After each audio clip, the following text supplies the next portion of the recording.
नमस्कार साथियों, कैसे हैं आप लोग। एम के एजुकेशन अड्डा में आपका स्वागत है। और आज हम लोग देखेंगे साथियों कंप्यूटर का फंडामेंटल, जो इससे हर एग्ज़ाम में क्वेश्चन पूछा जाता है साथियों। तो हमारे एग्ज़ाम के भी दृष्टिकोण से अति महत्वपूर्ण है साथियों। तो हमारे चैनल है एम के एजुकेशन अड्डा, ज़रूर सब्सक्राइब कर लीजिएगा साथियों, और बेल आइकन को प्रेस कर दीजिएगा ताकि टाइम टू टाइम आपको नोटिफिकेशन मिले और हमारे वीडियो से आपको अवश्य एग्ज़ाम में क्वेश्चन फंसे साथियों, और आप एग्ज़ाम को क्रैक कर पाएँ। तो आइए टाइम वेस्ट ना करते हुए हम लोग देखते हैं कंप्यूटर सामान्य परिचय। साथियों, कहता है कंप्यूटर क्या है। कंप्यूटर क्या है साथियों। तो कंप्यूटर, व्हाट इज़ कंप्यूटर। अक्सर लोग सोचते हैं कि साथियों कंप्यूटर एक एक सर्वशक्तिमान सुपरमैन की तरह है साथियों, लेकिन ऐसा नहीं है। परंतु ऐसा नहीं है साथियों, ऐसा नहीं है। यह केवल एक स्वचालित इलेक्ट्रॉनिक मशीन है जो तीव्र गति से कार्य करता है और कोई गलती नहीं करता है। इसकी क्षमता सीमित है। यह अंग्रेजी शब्द यानी कंप्यूट से बना है, जिसका अर्थ गणना करना है। हिंदी में इसे संगणक कहते हैं। इसका उपयोग बहुत सारे सूचनाओं को प्रोसेस करने तथा इकट्ठा करने के लिए होता है। कंप्यूटर एक यंत्र है जो डाटा ग्रहण करता है और वह सॉफ्टवेयर या प्रोग्राम के अनुसार किसी परिणाम के लिए प्रोसेस करता है साथियों। कंप्यूटर को कृत्रिम बुद्धि की संज्ञा दी गई है। इसकी स्मरण शक्ति मनुष्य की तुलना में उच्च होती है साथियों। गुटर संबंधी प्रारंभिक शब्द कहता है elementary words relating to computer. साथियों, डेट पहला जो है कहता है डेटा, यह अव्यवस्थित आंकड़ा है। यह तथ्य है जो प्रोसेस के पहले ही आस्था है। साधारणतः डेटा को दो भागों में विभाजित किया गया है साथियों। क्या क्या है। पहला है यानी ये नंबर है संख्यात्मक डेटा, जिसको हम लोग बोलते हैं न्यूमेरिकल डेटा। अब देखते हैं साथियों, दूसरा है अल्फा न्यूमेरिक डेटा। साथियों, इस पहला जो है क्या कह रहा है देख लेते हैं हम लोग न्यूमेरिक डेटा को। साथियों, इस तरह के डेटा में 0 से 9 तक के अंकों का प्रयोग होता है, जैसे कर्मचारियों का वेतन, परीक्षा में प्राप्त अंक, जनगणना, रोल नंबर और अंकगणितीय संख्याएं आदि। साथियों, बी नंबर है अल्फा न्यूमेरिक डेटा। कहता है इस तरह के डेटा में अंकों, अक्षरों तथा चिन्हों का प्रयोग किया जाता है। साथियों, क्या कह रहा है जैसे पता। साथियों, कहता है जिसमें अल्फा न्यूमेरिक का यूज होता है। अल्फा न्यूमेरिक का, उसको हम लोग क्या कहते हैं, इस तरह के डेटा को अक्षरों तथा चिन्हों का प्रयोग से क्या किया जाता है साथियों, उसको चिन्हित किया जाता है साथियों। अब हम लोग पढ़ेंगे दूसरा। पहला था डेटा, दूसरा है सूचना यानी इन्फॉर्मेशन। साथियों, यह यह वह व्यवस्था है, यह व्यवस्थित अव्यवस्थित डाटा है जिसका तो एक तरह से हम लोग एक्सप्लेन कर सकते हैं कि इन्फॉर्मेशन यानी यह ऐसा व्यवस्था है जो डाटा को प्रोसेस करने के बाद प्राप्त परिणाम है उसको व्यवस्थित करता है साथियों। हम लोग पढ़ेंगे कंप्यूटर की विशेषताएं। कंप्यूटर की क्या विशेषताएं हैं। Characteristics of computer. साथियों, कहता है यह तीव्र गति से कार्य करता है, अर्थात समय की बचत होती है। यह त्रुटि रहित कार्य करता है यानी इसमें त्रुटि होने की संभावना बहुत कम रहता है साथियों।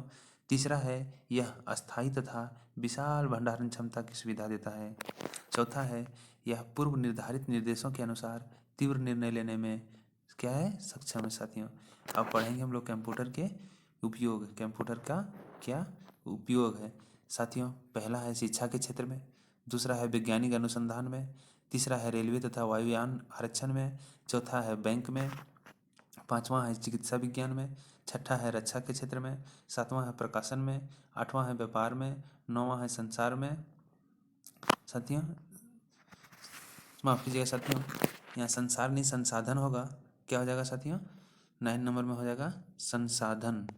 संसाधन हो जाएगा, तो थोड़ा सा देख लीजिएगा साथियों, ये मिसप्रिंट है, संसाधन हो जाएगा। उसके बाद 10वां है प्रशासन में और 11वां है मनोरंजन में। क्या है साथियों, मनोरंजन में। उसके बाद है साथियों कंप्यूटर के कार्य। क्या है साथियों, कंप्यूटर के कार्य। कहता पहला कार्य जो है डाटा को संकलन करना यानी डेटा को कलेक्शन करना, दूसरा है डेटा संचयन, डेटा को स्टोरेज करना, डेटा को स्टोरेज करना, तीसरा है डाटा संसाधन यानी डाटा प्रोसेसिंग, डेटा को प्रोसेस करना, और चौथा है डाटा निर्गमन यानी डेटा को आउटपुट करना। साथियों यही हमारा कंप्यूटर का चार कार्य होता है साथियों, चार कार्य होता है साथियों, डेटा कलेक्शन करना, डाटा स्टोरेज करना, डाटा को फिर प्रोसेस करना, और वही प्रोसेस करके डाटा को आउटपुट में हम लोग को दे देना। साथियों किस तरह का देता है, कैसे हम लोग प्रोसेस करता है, कौन सा डाटा कलेक्शन करता है, वही चीज़ हम लोग समझेंगे साथियों। साथियों क्या कहता है डाटा प्रोसेसिंग और इलेक्ट्रॉनिक डाटा प्रोसेसिंग, यानी क्या है डाटा प्रोसेसिंग और इलेक्ट्रॉनिक डाटा प्रोसेसिंग देखते हैं। कंप्यूटर के निर्माण से पहले निश्चित लक्ष्य को प्राप्त करने के लिए डाटा का संकलन, संचयन, संसाधन और निर्गमन हस्तचलित विधि से होता था, जिसे डाटा प्रोसेसिंग कहते थे। साथियों जैसे जैसे टेक्नोलॉजी का विकास हुआ, इन सभी कार्यों के लिए कंप्यूटर का उपयोग होने लगा। इसे इलेक्ट्रॉनिक डाटा प्रोसेसिंग कहते हैं। डाटा प्रोसेसिंग का मुख्य लक्ष्य या व्यवस्थित डाटा यानी रॉ डाटा से व्यवस्थित डाटा प्राप्त करना है, जिसका उपयोग निर्णय लेने के लिए होता है साथियों। आइए साथियों थोड़ा समझते हैं। सबसे पहले क्या है साथियों, क्या है कि हम लोग पहले इनपुट को लेते हैं साथियों। क्या करते हैं, इनपुट को लेते हैं साथियों। मान लीजिए हम लोग इनकमिंग मतलब होता है साथियों लेना, हम लोग इनपुट को क्या किए, इनपुट को दिए, इनपुट को लिए, अब ये प्रोसेस करने लगा। कौन करता है प्रोसेस, सीपीयू। उसके बाद हम लोग प्रिंटर के रूप में यानी प्रिंट के रूप में प्रिंटर दे दिया, इसको बोलते हैं आउटपुट, हम लोग को दे दिया, आउटपुट दे दिया, या क्या किया, और आउटगोइंग इन्फॉर्मेशन हम लोग को आउटगोइंग इन्फॉर्मेशन दे दिया, या प्रिंट दे दिया, कुछ भी दे दिया। लेकिन मेरा कहने मतलब है साथियों कि यह प्रोसेस करके हम लोग आउटपुट दे देता है साथियों। अब हम लोग पढ़ेंगे क्या है साथियों, कंप्यूटर सिस्टम। क्या है, कंप्यूटर सिस्टम कहता है यह उपकरणों का एक समूह है जो एक साथ मिलकर डाटा प्रोसेस करते हैं। कंप्यूटर सिस्टम में अनेक इकाइयाँ होती है जिनका उपयोग इलेक्ट्रॉनिक डाटा प्रोसेसिंग में होता है। बुनियादी कंप्यूटर प्रोसेसिंग चक्र में इनपुट प्रोसेसिंग और आउटपुट शामिल होते हैं साथियों। तो पहला है यानी वन है, जो ऑन है साथियों, इनपुट यूनिट यानी इनपुट इकाई, वैसे इकाई जो यूजर से डाटा प्राप्त कर सेंट्रल प्रोसेसिंग यूनिट को इलेक्ट्रॉनिक पल्स के रूप में प्रवाहित करता है। जैसा कि ऑटोमेटिक टेलर मशीन में जब हम निकासी के लिए जाते हैं तो हमें पिन नंबर डालना होता है, उसके लिए इनपुट इकाई के रूप में कीपैड का उपयोग किया जाता है साथियों। समझ में आया, हम लोग इनपुट दिए और हमको आउटपुट के रूप में क्या करता है, विथड्रॉल करवा देता है यानी पैसा को दे देता है साथियों। अब हम लोग समझेंगे सेंट्रल प्रोसेसिंग यूनिट यानी सीपीयू साथियों। इसे प्रोसेसर भी कहते हैं, इसे प्रोसेसर भी कहते हैं। यह एक इलेक्ट्रॉनिक माइक्रोचिप है जो डाटा को इन्फॉर्मेशन में बदलते हुए प्रोसेस करता है। इसे कंप्यूटर का ब्रेन कहा जाता है। यह कंप्यूटर सिस्टम के सारे कार्यों को नियंत्रित करता है तथा यह इनपुट को आउटपुट में रूपांतरित करता है। यह इनपुट यूनिट तथा आउटपुट यूनिट से मिलकर पूरा कंप्यूटर सिस्टम बनाता है।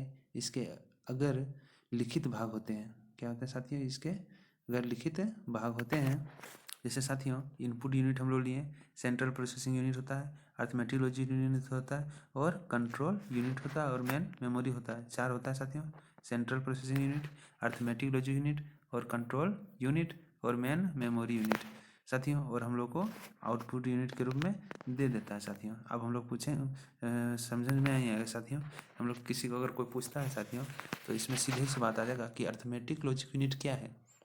शॉर्ट में इसको हम लोग बोलते हैं ALU, इसका फुल फॉर्म होता है अर्थमेटिक लॉजिक यूनिट साथियों।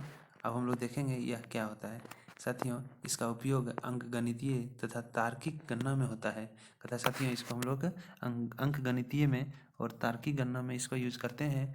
अंकगणितीय गणना के अंतर्गत क्या क्या आता है साथियों, जोड़ना, घटाना, गुणना और भागा इत्यादि। तार्किक गणना के अंतर्गत तुलनात्मक गणना बोल सकते हैं साथियों के अंतर्गत आता है, जैसे greater than, greater equal to, हाँ, ना इत्यादि आते हैं साथियों। अब दूसरा है यानी B है कंट्रोल यूनिट साथियों।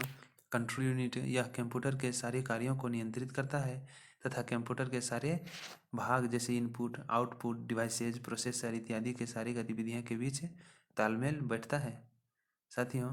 अब हम लोग देखेंगे सी पॉइंट यानी मेमोरी यूनिट यह डाटा तथा निर्देशों के संग्रह करने में प्रयुक्त होता है। इसे मुख्यतः दो वर्गों में बांटा गया है साथियों। पहला है प्राइमरी तथा दूसरा है सेकेंडरी मेमोरी में विभाजित करते हैं। जब कंप्यूटर कार्यशील रहता है अर्थात वर्तमान में उपयोग हो रहे डेटा तथा निर्देश का संग्रह प्राइमरी मेमोरी में होता है। साथियों कहता है जब कंप्यूटर में तुरंत काम कुछ हो रहा हो तो यह संग्रहित प्राइमरी मेमोरी करता है तथा कहता है सेकेंडरी मेमोरी का उपयोग बाद में उपयोग होने वाले डेटा को तथा निर्देशों को संग्रहित करने में होता है। साथियों तीसरा है आउटपुट यूनिट सिकाई जिसको बोलते हैं, जो सेंट्रल प्रोसेसिंग यूनिट से डाटा को लेकर उसे यूजर को समझने योग्य बनाता है। जैसे कि जब हम सुपरमार्केट में बिल अदा करते हैं तो हमें रसीद प्राप्त होता है जो एक आउटपुट का रूप है। यह आउटपुट उपकरण प्रिंटर से प्राप्त होता है। साथियों जय हिंद जय भारत। साथियों मेरे चैनल को सब्सक्राइब कर लीजिएगा और आपको अवश्य इस वीडियो से फ़ायदा होगा साथियों। और अब हम लोग जो इसी से रिलेटेड जो एग्ज़ाम में क्वेश्चन पूछा गया है साथियों, वही हम लोग क्वेश्चन को नेक्स्ट वीडियो में मेरा देखिएगा साथियों। नेक्स्ट वीडियो में वही क्वेश्चन को हम फिर पढ़ाएंगे साथियों, फिर देखेंगे हम लोग और डिस्कशन करेंगे साथियों। जय हिंद जय भारत।